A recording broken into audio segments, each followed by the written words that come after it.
ഞാൻ ഇങ്ങോട്ട് നിൽക്കാൻ പോകും. ഇതന്നെയാണ് പ്രശ്നം. സ്റ്റാൻഡേർഡ് ആയിട്ടൊരു ദളിത് സ്ത്രീയുടെ പൊക്കം എന്താണെന്നറിയാവോ കേരളത്തില്? അല്ലല്ല, ഞാനിവിടെ ഉള്ളൂ, എനിക്ക് കുഴപ്പമില്ല. ഒരു ദളിത് സ്ത്രീയുടെ സാധാരണ ഹൈറ്റ് 5 അടി 2 ഇഞ്ചാണ് ആവറേജ് ഹൈറ്റ്. പക്ഷേ കേരളത്തിൽ എനിക്ക് തോന്നുന്നു കാസർഗോഡ് തന്നെ ഞാനൊരു 4 പ്രാവശ്യം പ്രസംഗിക്കാൻ വന്നിട്ടുണ്ട്.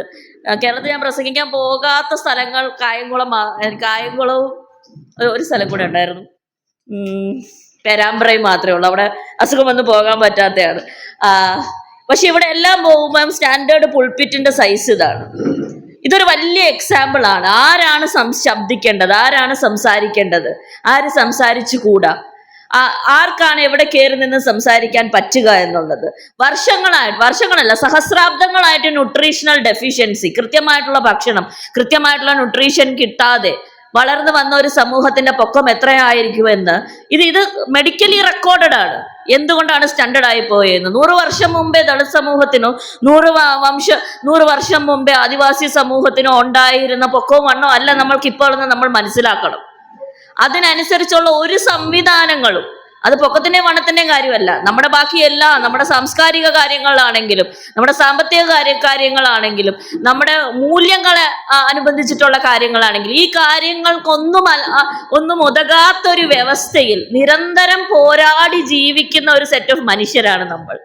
ഈ ഒരു ബോധ്യത്തോടെ തന്നെ വേണം നമ്മൾ എല്ലാ പ്രശ്നങ്ങളെയും അഭിമുഖീകരിക്കാൻ. അതായത് ഒരു ഗെയിം സെറ്റ് ചെയ്ത് വെച്ചിട്ട്, അല്ലെങ്കിൽ ഒരു ഫുട്ബോളോ ക്രിക്കറ്റോ പോലൊരു ഗെയിം സെറ്റ് ചെയ്ത് വെച്ചിട്ട് അതിന്റെ റൂളുകളെല്ലാം നമുക്ക് പ്രതികൂലമായി നിൽക്കുകയും എന്നിട്ടും ആ ഗെയിം ജയിച്ചുകൊണ്ടിരിക്കുന്ന മനുഷ്യരാണ് നമ്മളെന്നും കൂടെ നമ്മൾ മനസ്സിലാക്കേണ്ടിയിരിക്കുന്നു. ഇന്ന് അന്തർദേശീയ ട്രൈബൽ ദിനമായിട്ടുള്ള ദിവസം ഞാൻ ഭരണഘടനയെക്കുറിച്ച് സംസാരിക്കുന്നതിന് മുമ്പേ അൾട്ടിമേറ്റ്ലി ഞാനൊരു അക്കാഡമീഷ്യനാണ്. അപ്പം എനിക്ക് അക്കാഡമിക്സിൽ നിന്ന് ഞാൻ പല സ്ഥലങ്ങളിലും പർട്ടിക്കുലർലി ദളിത് മനുഷ്യരോട് സംസാരിക്കാൻ പോകുമ്പോൾ എല്ലാം തന്നെ അവിടെയെല്ലാം ഞാൻ സൂചിപ്പിക്കുന്ന ഒരു എക്സാമ്പിൾ എങ്ങനെയാണ് ഇവിടെ ദളിത് മനുഷ്യരുണ്ടായത്, ഇവിടെ ട്രൈബൽ വിഭാഗങ്ങൾ പരിവർത്തനം ചെയ്ത് അതൊരു ട്രാൻസ്ഫോർമേറ്റീവ് പ്രോസസ്സിലൂടെ പോയാണ് ഇവിടെ ജാതികൾ ഉണ്ടാകുന്നത്. ഇത് ദക്ഷിണേന്ത്യയെക്കുറിച്ച് റെക്കോർഡഡ് ആയിട്ട് ചരിത്രപരമായി നമുക്ക് തെളിയിക്കാൻ പറ്റുന്ന കാര്യമാണ്. അതുകൊണ്ട് നമുക്ക് ഓർഗാനിക്കായി തന്നെ ഉള്ള ഒരു ഐക്യം ഇവിടുത്തെ ദളിത് ജനതയും ഇവിടെയുള്ള ആദിവാസി സമൂഹവും തമ്മിലുണ്ട്. നമ്മൾ നോർത്ത് ഇന്ത്യയിൽ പോയാൽ ദളിത് ജനതയും അതേപോലെ തന്നെ ആദിവാസി സമൂഹത്തിനെയും ഒരുമിച്ച് മൂൽ നിവാസി എന്നുള്ളൊരു പദത്തിലാണ് അഭിസംബോധനം വരെ ചെയ്യുന്നത്. ഈ ഒരു പദം കേരളത്തിൽ അൺഫോർച്ചുനേറ്റ്ലി നമ്മൾ അങ്ങനെ അധികം പ്രയോഗിക്കാറില്ല. ഈ ഒരു പദം നമ്മൾ മനസ്സിലാക്കേണ്ടതാണ്. ഇവിടെ ഉണ്ടായിരുന്ന മനുഷ്യർ ആരായിരുന്നെന്നും ഈ നാടിനെ കെട്ടിപ്പൊക്കി സംഘകാലഘട്ടം തൊട്ട് ഇപ്പൊ ഞാൻ ഒരു പുരാതന ചരിത്രകാരിയാണ്. ഏൻഷ്യന്റ് ഇന്ത്യ ആണ് എൻ്റെ മേഖല എന്ന് പറയുന്നത്. ഞാൻ PhD എടുത്തതും അവിടെയാണ്. ഈ കാലഘട്ടത്തിൽ നമ്മൾ പഠിക്കുകയാണെങ്കിൽ ഏറ്റവും കുറവ് പഠന വിധേയമാക്കിയിട്ടുള്ള, ഇപ്പൊ ഞാൻ നിങ്ങളോട് വേദം എന്ന് പറഞ്ഞാൽ നിങ്ങൾക്ക് പെട്ടെന്ന് എവിടെയെങ്കിലുമൊക്കെ പഠിച്ചിട്ടുണ്ടായിരിക്കും അല്ലേ, അല്ലെങ്കിൽ പെട്ടെന്ന് അതെന്താണെന്ന് ഞാൻ എക്സ്പ്ലെയിൻ ചെയ്യേണ്ട വരില്ല. പക്ഷെ ഞാൻ സംഘകാലഘട്ടം എന്ന് പറയുമ്പോഴത്തേക്ക് ഇത് ദക്ഷിണേന്ത്യയുടെ ചരിത്രമാണെന്നും ഇത് 500 BC തൊട്ട് 500 CE വരെയുള്ള സമയത്തിൽ കേരളത്തിൽ ഉൾപ്പെടെയുള്ള സ്ഥലങ്ങളിൽ നിലനിന്നയാണെന്നും ആ നിലനിന്ന സമയത്ത് ഇവിടെ 16ഓളം ട്രൈബുകൾ നിലനിന്ന ആ ട്രൈബുകൾ ഉണ്ടാക്കിയ രാജവംശങ്ങൾ മാത്രമാണ് ഇവിടെ എക്സിസ്റ്റ് ചെയ്തിരുന്നതെന്നുള്ളതിൻ്റെ ഒരു ചരിത്രം നമ്മുടെ കേരള ടെക്സ്റ്റ് ബുക്കുകളിൽ പോലും പഠിപ്പിക്കുന്നില്ല. അതൊരു വലിയ കഷ്ടമാണ്. അതുകൊണ്ട് തന്നെയാണ് ആക്ച്വലി ആദ്യം നമ്മൾ ട്രൈബുകൾ എന്തായിരുന്നു എന്ന് മനസ്സിലാക്കിയിട്ട് മുന്നോട്ട് പോകണമെന്ന് ഷെറീൻ രത്നാകർ പോലെയുള്ള സ്കോളേഴ്സ് പറയുന്നുണ്ട്. അവരുടെ വളരെ മനോഹരമായിട്ടുള്ള ഒരു വർക്കുണ്ട്, ബീയിങ് ട്രൈബൽ എന്നാണ്. എന്താണ് ട്രൈബൽ ജീവിതം അല്ലെങ്കിൽ എന്താണ് ട്രൈബൽ മൂല്യങ്ങൾ എന്ന് പറയുന്ന ഒരു വർക്കാണ് ഷെറീൻ രത്നാകറുടെ ബീയിങ് ട്രൈബൽ. അതിനകത്ത് അവർ 4 ഘടകങ്ങളാണ്. ഒരു അക്കാഡമീഷ്യൻ ഉള്ളൊരു നിലയിൽ നിന്ന് ആക്ടിവിസ്റ്റായി ഒരു ബുക്കിലൂടെ നമ്മളോട് സംസാരിക്കുന്നതാണ്. അതിനകത്ത് അവർ നിരന്തരമായി ആഹ്വാനം ചെയ്യുന്നത് ട്രൈബൽ ജീവിതത്തിലേക്കുള്ള ഒരു മടങ്ങിപ്പോക്കിലൂടെ ഇന്ത്യയുടെ വീണ്ടെടുപ്പ് സാധ്യമുള്ളൂ എന്ന് പറഞ്ഞു വെച്ചുകൊണ്ടാണ് അവരുടെ ഇൻട്രഡക്ഷൻ തന്നെ അവർ തുടങ്ങുന്നത്. എന്താണ് ട്രൈബൽ ജീവിതം എന്ന് അവരെന്നിട്ട് എക്സ്പ്ലെയിൻ ചെയ്യുന്നുണ്ട്. അവരെന്താണ് അതുകൊണ്ട് ഉന്നയിക്കുന്നത്, അല്ലെങ്കിൽ എന്താണ് ട്രൈബലിസം എന്ന് പറയുന്നത്. പലപ്പോഴും നമ്മൾ പർട്ടിക്കുലർലി ഞങ്ങളെപ്പോലുള്ള അക്കാഡമീഷ്യൻസിന് ഒരു കുഴപ്പമുണ്ട്. നമ്മൾ ഹണ്ടർ ഗ്യാതറേഴ്സ് അതായത് ശേഖരിച്ച് വേട്ടയാടുന്ന മനുഷ്യരാണ് ട്രൈബ് എന്നുള്ള രീതിക്ക് ഒരു തെറ്റായ ധാരണ പാസ്റ്റിലെ ട്രൈബിലെ പോലും, അതായത് ചരിത്രത്തിലെ ട്രൈബ് പോലും അങ്ങനെയാണെന്നൊരു തെറ്റിദ്ധാരണ പലപ്പോഴും അക്കാഡമീഷ്യൻസിന്റെ ഇടയ്ക്കുണ്ട്. എന്നാൽ ഇവർ പറയുന്നു ലോകത്ത് തന്നെ നമ്മൾ എടുത്തു നോക്കിയാൽ ട്രൈബൽ ഹിസ്റ്ററി, ഇന്ത്യയിലെ കാര്യം മാത്രമല്ല, നമ്മൾ ഓസ്ട്രേലിയയിലെ കാര്യം എടുത്തു നോക്കിയാൽ, ലാറ്റിൻ അമേരിക്കയുടെ കാര്യം എടുത്തു നോക്കിയാൽ, നോർത്ത് അമേരിക്കയുടെ കാര്യം എടുത്തു നോക്കിയാൽ, നിങ്ങൾ ഫസ്റ്റ് നേഷൻസ് എന്ന് കേട്ടിട്ടുണ്ടോ? വായിക്കേണ്ട ചരിത്രമാണ്. അമേരിക്കയിൽ വലിയ മൂവ്മെന്റ് നടന്നുകൊണ്ടിരിക്കുകയാണ്. USA ഫസ്റ്റ് നേഷൻസ് മൂവ്മെന്റ് എന്നാണ്. അവിടെയുള്ള ട്രൈബൽ മനുഷ്യർ, ഇൻഡിജീനിയസ് ആയിട്ടുള്ള മനുഷ്യർ, ഞങ്ങളുടെ സ്ഥലങ്ങൾ നിങ്ങൾ പിടിച്ചെടുത്തെങ്കിൽ ഞങ്ങൾക്ക് അതിനുള്ള റിപ്പറേഷൻ തിരിച്ചു തരണമെന്ന് പറഞ്ഞ് വലിയ മൂവ്മെന്റ് അവിടെ നടന്നുകൊണ്ടിരിക്കുകയാണ്. അവർ തന്നെ പറയുന്ന ലോകത്തിലുള്ള ആദ്യത്തെ നേഷൻ ഞങ്ങളാണ്, ലോകത്തിലുള്ള ആദ്യ ദേശം ഞങ്ങളുടെ ദേശമാണ് എന്ന് പറഞ്ഞ് ഞങ്ങളെ ഇനി റെഡ് ഇന്ത്യൻസ് എന്ന് വിളിക്കരുതെന്ന് പറഞ്ഞ് നിങ്ങളെ തെറ്റിദ്ധരിച്ചിട്ട പേരുകളിൽ നിന്ന് ഞങ്ങളുടെ യഥാർത്ഥ പേരുകളിലേക്ക് ഞങ്ങൾ തിരിച്ചു പോകുന്നു എന്ന് പറഞ്ഞ് ഫസ്റ്റ് നേഷൻസിന്റെ വലിയ മൂവ്മെന്റ് ലോകമെമ്പാടും നടക്കുന്നുണ്ട്. അതിൽ ഏറ്റവും മൂർത്തമായിട്ട് നടക്കുന്നത് ന്യൂസിലാൻഡിലെ മവോരികൾക്കിടയിലും അമേരിക്കയിലെ ഫസ്റ്റ് നേഷൻസിന്റെ ഇടയിലുമാണ് ഇത് നടക്കുന്നത്. ഇങ്ങനെ ഈ വലിയ മൂവ്മെന്റുകൾ ഈ ലോകത്ത് നടക്കുന്നത് നമ്മൾ മറന്നു പോകരുത്. ഈ എല്ലാ ട്രൈബുകളെയും, ലോകമെമ്പാടുമുള്ള ട്രൈബുകളെ നമ്മൾ എടുത്തു നോക്കിയാൽ ലോകത്ത് മറ്റേത് സമൂഹത്തിനേക്കാളും കൂടുതൽ തുല്യതയുള്ളത്, അത് പല രീതിയിലുള്ള തുല്യത നമുക്ക് കാണാൻ പറ്റും.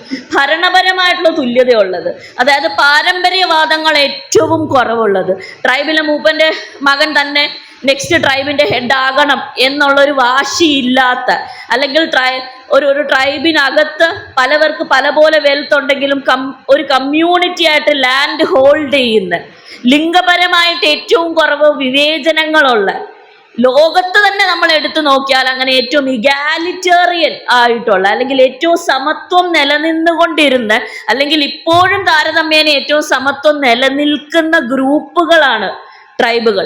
ഈ ഒരു മഹത്വം നമ്മൾ പലപ്പോഴും മറന്നുപോകും.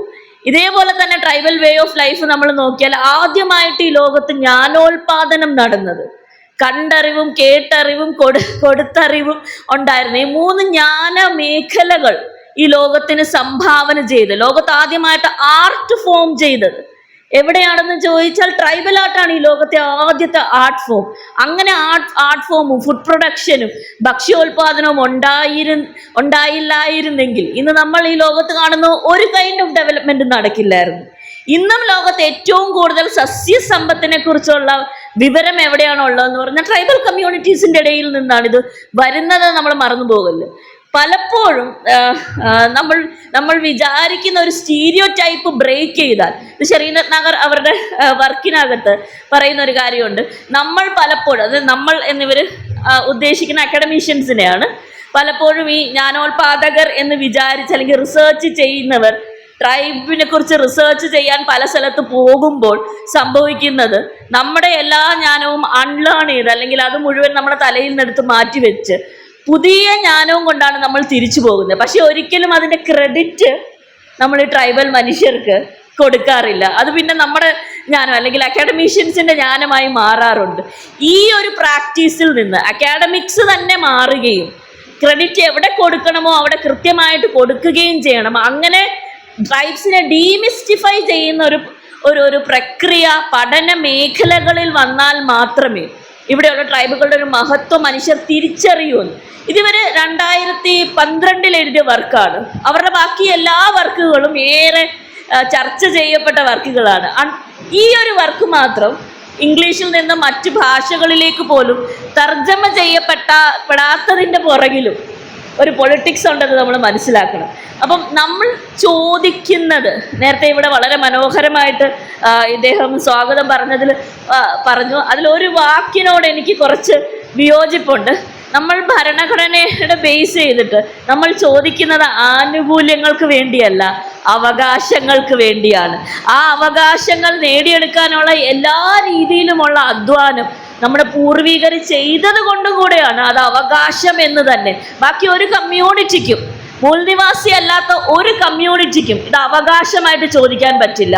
കാരണം നിരന്തരമായി ചൂഷണങ്ങളിലൂടെ ക്യാപിറ്റൽ മേക്കിംഗ്, നിരന്തരമായി ചൂഷണങ്ങളിലൂടെ മാത്രമാണ് ബാക്കി എല്ലാ കമ്മ്യൂണിറ്റീസും അവരുടെ മൂലധനം ഉണ്ടാക്കിയിരിക്കുന്നത്. പക്ഷെ അധ്വാനത്തിലൂടെ മൂലധനം ഉണ്ടാക്കിയ ഒറ്റ ഒരു കമ്മ്യൂണിറ്റി ഉള്ളൂ, അതാണ് മൂൽനിവാസി കമ്മ്യൂണിറ്റി. ഇവിടെയുള്ള ദളിത് ആദിവാസി ജനങ്ങൾ മാത്രമാണ് അധ്വാനത്തിലൂടെ മൂലധനം ഉണ്ടാക്കിയതും ആ മൂലധനം ചൂഷണം ചെയ്യപ്പെട്ടിട്ടും വീണ്ടും ഇവിടെ എക്സിസ്റ്റ് ചെയ്തതും. ഇതുപോലെ നമ്മൾ ഓർത്തിരിക്കേണ്ട കാര്യമാണ് ഏറ്റവും കൂടുതൽ റെസിസ്റ്റൻസ് എന്ന് നമ്മൾ പലപ്പോഴും വിചാരിക്കുന്നത് രണജിത് ഗുഹയുടെ ദ അൺക്വയറ്റ് വുഡ്സ്, നിശബ്ദമല്ലാത്ത കാടുകൾ എന്ന് പറഞ്ഞ ഒരു വർക്കുണ്ട്. അതിനകത്ത് അദ്ദേഹം ഇങ്ങനെയാണ് പറയുന്നത്, നമ്മൾ പലപ്പോഴും മൂവ്മെന്റുകളെ, പ്രസ്ഥാനങ്ങളെ, പോരാട്ടങ്ങളെ വിലയിരുത്തുന്നത് അതെന്തെങ്കിലും ആനുകൂല്യങ്ങൾ നേടിയോ അല്ലെങ്കിൽ അതെത്ര സക്സസ്ഫുൾ ആയി, അത് വിജയം വരിച്ചോ. പക്ഷെ ഈ വിജയം എന്താണെന്ന് നിർണ്ണയിക്കുന്നത് പലപ്പോഴും ഞങ്ങളെ പോലെയുള്ള വിവരം വളരെ കുറഞ്ഞ അല്ലെങ്കിൽ ബ്രാഹ്മണിക എഡ്യൂക്കേഷണൽ സിസ്റ്റത്തിൽ ട്രെയിൻ ആയിട്ടുള്ള ചരിത്രകാരാണ്. അപ്പൊ ചരിത്രകാർ എഴുതി കളയും ഇത് വിജയിക്കാത്ത പ്രസ്ഥാനങ്ങളാണിത്. എന്നാൽ തിരിഞ്ഞ് നമ്മൾ നോക്കുമ്പോൾ ഇതെല്ലാം തന്നെ വിജയിച്ച പ്രസ്ഥാനങ്ങളും പല രീതിയിൽ ആൾക്കാർക്ക് അവയർനെസ് ഉണ്ടാക്കാൻ വേണ്ടി, എക്സിസ്റ്റൻസിന് വേണ്ടി ഫൈറ്റ് ചെയ്ത ആ എക്സിസ്റ്റൻസ് മാർക്ക് ചെയ്യുന്നതിന് വേണ്ടി, അല്ലെങ്കിൽ ചെറുത്തുനിൽപ്പിന് വേണ്ടി, ഏറ്റവും ഇന്ത്യയിൽ തന്നെ നടന്നിട്ടുള്ള ചിപ്കോ മൂവ്മെന്റ് പോലുള്ള ഒരു മൂവ്മെന്റ്, ഇന്ത്യയിൽ ആദ്യമായിട്ട് എൻവയോൺമെന്റൽ റൈറ്റ്, പാരിസ്ഥിതിക ജ്ഞാനം എന്നുള്ള ഒരു മേഖല തുറന്നു കൊടുത്തത് ഇവിടുത്തെ ആദിവാസി പ്രക്ഷോഭത്തിൽ നിന്നാണ്. എന്നാൽ EVS പറഞ്ഞ് എൻവയോൺമെന്റൽ സയൻസ് എന്ന് പറഞ്ഞ് നമ്മുടെ കുട്ടികൾ പഠിക്കുന്നുണ്ടായിരിക്കും. എന്നാൽ ഈ പഠിക്കുന്ന കുട്ടികൾക്കോ അല്ലെങ്കിൽ ഇത് പഠിപ്പിക്കുന്ന മാഷുമാർക്കോ പോലും ഇതിൻ്റെ പുറകിൽ ഒരു വലിയ ആദിവാസി മൂവ്മെന്റ് ഉണ്ടായിരുന്നു. ആദിവാസി മൂവ്മെന്റ് ഇല്ലായിരുന്നെങ്കിൽ ഇന്ന് എൻവയോൺമെന്റൽ സയൻസ് അല്ലെങ്കിൽ പാരിസ്ഥിതിക സയൻസ് എന്ന് പറഞ്ഞൊരു മേഖല പോലും ഇന്ത്യയിൽ ഉടലെടുക്കുകയില്ലായിരുന്നെന്ന് അറിയില്ല. അതുകൊണ്ട് നിരന്തരമായിട്ട് അദൃശ്യവൽക്കരണത്തിന്റെ ഏറ്റവും കൊടുമുടി നമ്മൾ കാണുന്ന ഒരു മേഖലയും കൂടിയാണ്. അതുകൊണ്ട് ജ്ഞാനം ഉൽപ്പാദിപ്പിക്കുന്നവരായി നമ്മൾ നമ്മളെ തന്നെ പ്രഖ്യാപിച്ചാൽ മാത്രമേ ആ അക്നോളജ്മെന്റ് കിട്ടുകയുള്ളൂ. അതിന് നമുക്ക് വേണ്ടത് ഒന്ന് കളക്റ്റീവായിട്ട് ഒരുമിച്ച് നിൽക്കാനുള്ള ഒരു മനസ്സ് വേണം. ഈ നമ്മളിവിടെ ഭരണഘടന ഫേസ് ചെയ്യുന്ന ഓരോ ചാലഞ്ചും ഞാനിപ്പോൾ അത് എണ്ണമിട്ട് പറയുന്നതിനേക്കാളും കൂടുതൽ നിങ്ങൾക്ക് ഓരോരുത്തർക്കും ഇത് ഓൾറെഡി അറിയാവുന്നതാണ്. നിങ്ങൾ പലവരും ഇവിടെ വന്നിരിക്കുന്നത് അത് തന്നെ കേൾക്കാൻ വേണ്ടിയാണെന്ന് എനിക്കറിയാം. പക്ഷെ ഞാനത് എത്ര റീട്രേറ്റ് ചെയ്താലും, ഞാനത് ഡെഫിനറ്റ്ലി അതിനെക്കുറിച്ച് പറയും, പക്ഷെ അത് എത്ര റീട്രേറ്റ് ചെയ്താലും, ഞാനത് റിപ്പീറ്റ് ചെയ്ത് പറഞ്ഞാലും ഇതിനെ ഫേസ് ചെയ്യണമെങ്കിൽ ഒരുമിച്ച് നിന്ന് പോരാടാനുള്ള ഒരു മനസ്സുണ്ടെങ്കിൽ മാത്രമേ, വീര്യമുണ്ടെങ്കിൽ മാത്രമേ. കാരണം ഫൈറ്റ് ചെയ്ത വലിയ പാരമ്പര്യങ്ങൾ നമുക്കുണ്ട്. ഒന്ന് ആലോചിച്ച് നോക്കുക, ഇന്ത്യയിൽ തന്നെ ഏറ്റവും വലിയൊരു ചെറുത്തുനിൽപ്പാണ് ബിർസ മുണ്ടയുടെ ചെറുത്തുനിൽപ്പ്, അല്ലെങ്കിൽ ബിൽ റിവോൾട്ട് എന്ന് പറഞ്ഞ ചെറുത്തുനിൽപ്പ്. എത്ര പേര് ഇവിടെ ബിർസ മൂലെ അംബേദ്കർ ഒരു മുദ്രാവാക്യമെങ്കിലും വിളിച്ചിട്ടുണ്ട്? ഓണസ്റ്റ് ആയിട്ട് പറയണം. ഞാൻ JNUവിൽ പഠിച്ച ഒരാളാണ്. 10 വർഷം അവിടെ ഉണ്ടായിരുന്നു. ആദ്യത്തെ 5 വർഷം ഞാനൊരു ബ്രോയിലർ കോഴിയെ പോലെ കേജ്ഡ് ആയിട്ട് എൻ്റെ ടെക്സ്റ്റ് ബുക്കുകൾ മാത്രം വായിച്ചുകൊണ്ട് നിരവധി മാർക്കുകളും അവാർഡുകളും ഒക്കെ കിട്ടിക്കൊണ്ട് പഠിച്ചു. അത് കഴിഞ്ഞ് എനിക്ക് മനസ്സിലായി ഇതെല്ലാം വിഫലമാണ്. കാരണം റിയൽ ആയിട്ട് ഒരു ജീവിതത്തിലേക്ക് ഇറങ്ങി വരുമ്പോൾ ഈ അവാർഡുകളും ഈ മാർക്കുകളും ഒന്നും അല്ല എന്നെ സഹായിക്കാൻ പോകുന്നത്. എന്നെ സഹായിക്കാൻ പോകുന്നത് എൻ്റെ കൂടെ നിൽക്കുന്ന കുറേ മനുഷ്യരാണ്, അല്ലെങ്കിൽ ഞാൻ ഏത് എൻ്റെ ഐഡന്റിറ്റി ആയിരിക്കും എന്നെ ഡിഫൈൻ ചെയ്യുന്നത്. രോഹിത് വെമുല അദ്ദേഹത്തിൻ്റെ ആത്മഹത്യാക്കുറിപ്പിൽ ഇത്രയും ബ്രില്യൻ്റ് ആയിട്ടുള്ള ഒരാളെ ഇന്ത്യൻ എഡ്യൂക്കേഷൻ സിസ്റ്റം കൊന്നുകളഞ്ഞതാണ്. അദ്ദേഹത്തിൻ്റെ ആത്മഹത്യാക്കുറിപ്പിൽ അദ്ദേഹം ഇങ്ങനെ എഴുതി വെച്ചിട്ടുണ്ടായിരുന്നു, by the incident of birth a person is reduced to his identity എന്ന്. ജനിച്ച ബാക്ക്ഗ്രൗണ്ട് മാത്രം മൂലം ഒരാളുടെ സ്വത്വത്തിലേക്ക് അയാളെ ചുരുക്കുന്ന പ്രവണത നിരന്തരമായി ചെയ്തുകൊണ്ടിരിക്കുന്ന ഒരു ഇന്ത്യയാണ് നമ്മൾ കാണുന്നത്. ആ സ്വത്വത്തിലേക്ക് ചുരുക്കുന്ന ആ ഒരു പ്രക്രിയ നമ്മുടെ ഓരോരുത്തരുടെ, പർട്ടിക്കുലർലി നിങ്ങൾ ഒരു സെൻട്രൽ യൂണിവേഴ്സിറ്റിയിൽ പഠിക്കുകയാണെങ്കിൽ ഇത് നിരന്തരമായിട്ട് ഫേസ് ചെയ്തുകൊണ്ടിരിക്കും. ഈ രോഹിത് വെമുലയുടെ മരണമാണ് എന്നെ പൊളിറ്റിസൈസ് ചെയ്യുന്നത്, അല്ലെങ്കിൽ എന്നെ അവെയർ ആക്കുന്നത്, ഇന്ത്യയുടെ സോഷ്യൽ റിയാലിറ്റി എന്താണെന്ന് എന്നെ മനസ്സിലാക്കി തരുന്നത്. അതിനൊരു മരണം ആവശ്യം. ഇങ്ങനെ ഞാൻ മാത്രമല്ല, ഇന്ത്യയിൽ ഒട്ടാകെ ഒരുപാട് സ്റ്റുഡൻസ് ആയിരുന്നവർ എന്തുകൊണ്ടാണ് നമ്മൾ ഐഡന്റിറ്റിയെ കുറിച്ച് മനസ്സിലാക്കേണ്ടതും എന്തുകൊണ്ടാണ് നമുക്കൊരു സ്വത്വബോധം വേണ്ടതെന്നും മനസ്സിലാക്കിയത് അദ്ദേഹത്തിന്റെ ഇൻസ്റ്റിറ്റ്യൂഷണൽ മർഡർ, അദ്ദേഹത്തിന്റെ കൊലപാതകത്തോടെ എന്ന് വേണമെങ്കിൽ നമുക്ക് പറയാൻ പറ്റും. അതുകൊണ്ട് ഞാൻ ഇന്ന് പറയാണ്, ഞാൻ വെള്ളം ഇല്ല കുഴപ്പം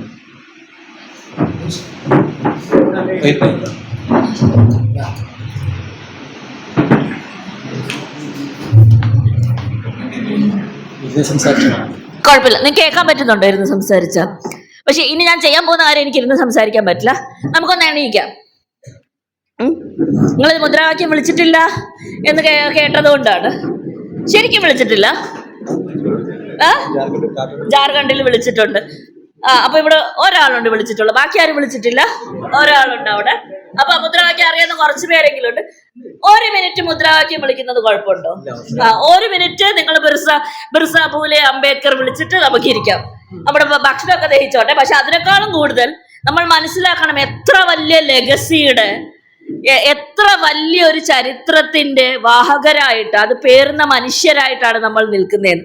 ഇവിടെ ഉള്ള 18 വയസ്സിൽ താഴെയുള്ളവരോട് ഞാൻ പറയട്ടെ, വലിയൊരു ലെഗസിയുടെ, വലിയ റെസ്പോൺസിബിലിറ്റിയുടെ ബെയറേഴ്സ് ആയിട്ടാണ് നമ്മൾ നിൽക്കുന്നത്. അതുകൊണ്ട് ഒരു മുദ്രാവാക്യമെങ്കിലും നിങ്ങൾ അറിഞ്ഞിരിക്കണം. ജയ് ഭീം, ജയ് ഭീം, ബിർസ. ജയ് ഭീം, ജയ് ഭീം. ഭരണഘടന എഴുതിയ 1920s തൊട്ട് പല രീതിയിൽ നമുക്ക് വേണ്ടി ജീവിച്ചു മരിച്ച അംബേദ്കറിന് വേണ്ടി ഈ മഴ ഉള്ളത് കൊണ്ട് വെളിയിൽ പോലും കേൾക്കാത്ത രീതിയിൽ, മഴയെക്കാളും നനഞ്ഞ രീതിയിലുള്ള മുദ്രാവാക്യം വിളിയാണോ? കഷ്ടമാണ്. ബോലോ ബോലോ ജയ് ഭീം, ബിർസ ഭൂലെ അംബേദ്കർ, ജയ് ഭീം, ജയ് ഭീം, फिर से बोलो जय भीम, एक और बार जय भीम, बिरसा भूले अम्बेडकर, बिरसा भूले अम्बेडकर, जय भीम, जय भीम, ഇതായിരുന്നു സംസാരം. ഇതാ